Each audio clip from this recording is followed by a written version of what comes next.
नमस्ते दोस्तों।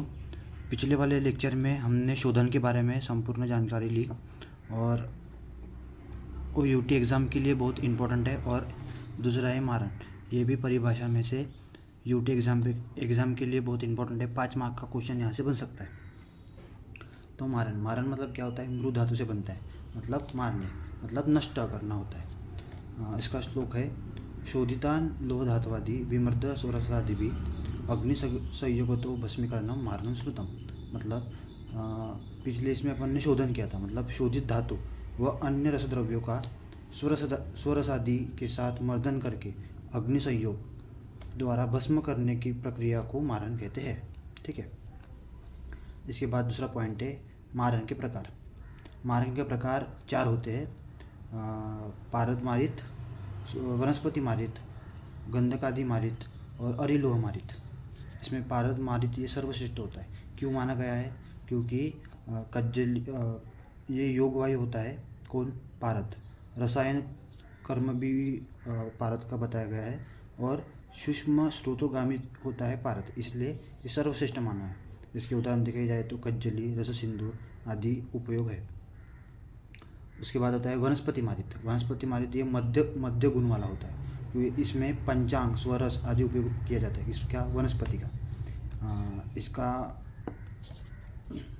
उपयोग शरीर सात्म्य, मतलब जो अपना रसद्रव्य होता है वो नॉन लिविंग मतलब निर्जीव होता है, और जो वनस्पति मारित होता है उसमें थोड़ी सी मतलब सजीवता रहती है, वो अपने शरीर सात्म्य के लिए महत्वपूर्ण होता है। उसके बाद है गंधकादि मारित, मतलब ये कनिष्ठ गुण वाला होता है, ये अत्यंत तीक्ष्ण होता है।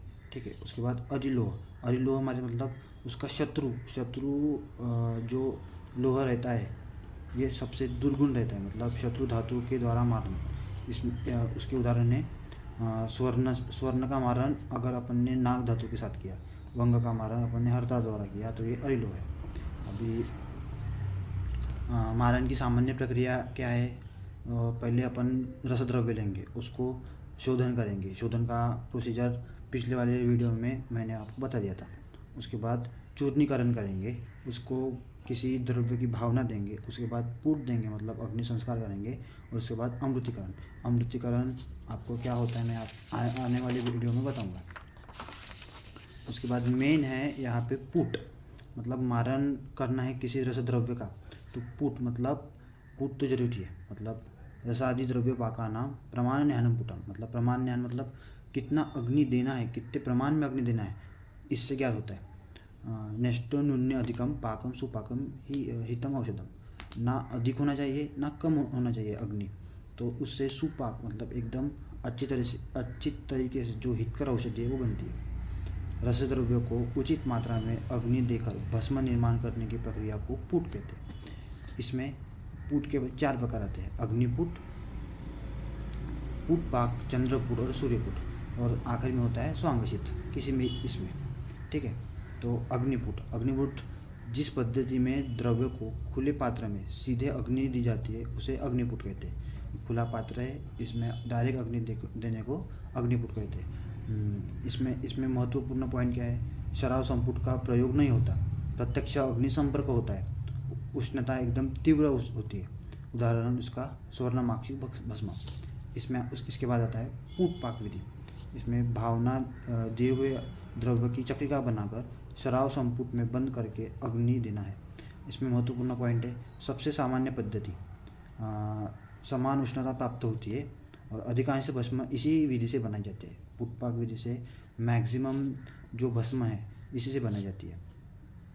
तो अपन क्या करेंगे, रसद्रव्य लिया, उसको चूर्णीभूत किया, उसको किसी रसद्रव्य की मेंशन जो रहेंगी उसकी भावना दी, उसके बाद उसकी चक्रिका बनाया, उसके बाद सुखाया, शराव संपुट किया, उसके बाद संधिबंध किया, एक शराव के ऊपर दूसरा शराव रख दिया, उसके बाद संधिबंध किया, मात का पट किया, पूरे शराव संधिबंधन के बाद उसको मात का पट किया और अग्नि देना मतलब पूट देना, और उसके बाद सबसे आखिरी है स्वांगशित। और यही प्रोसेस अपने को रिपीट करनी है। कब तक करनी है? जब तक मेंशन दिया हुआ है कितने पुट देने हैं, 7 पुट देने हैं, 8 पुट देने हैं, 2 पुट देने हैं, 1 पुट, मतलब ये पूरी प्रोसेस रिपीट करनी है।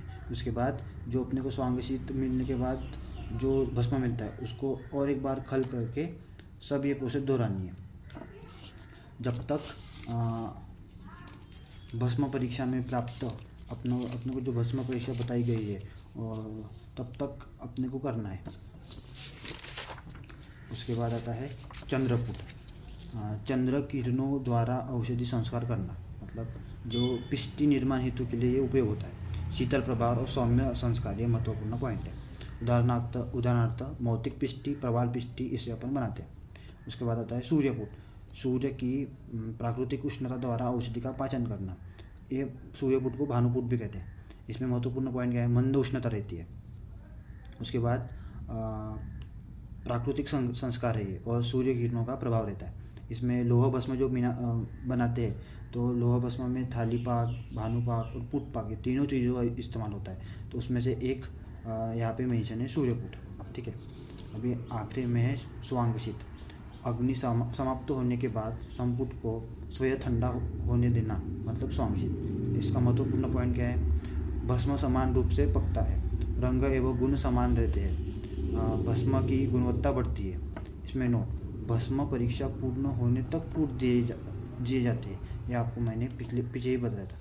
अभी पुट फल, पुट से क्या प्राप्त होता है अपने को, तो भस्म में लघुता आ जाती है, शीघ्र अवशोषण होता है अपने शरीर में। उसके बाद अग्नि दीपन करता है, सूक्ष्मता वृद्धि होती है और शरीर साथ में होता है, ठीक है। ये आप श्लोक भी कर सकते हैं आपको लगा तो। आप इसका स्क्रीनशॉट ले लीजिए। ये बहुत इम्पोर्टेंट पॉइंट है, पिछली बार शोधन आया था यूनिवर्सिटी में, इस साल मारन आ सकता है। तो आपको इसके प्रकार और पुट फल क्या होता है वो आपको आना चाहिए, ठीक है।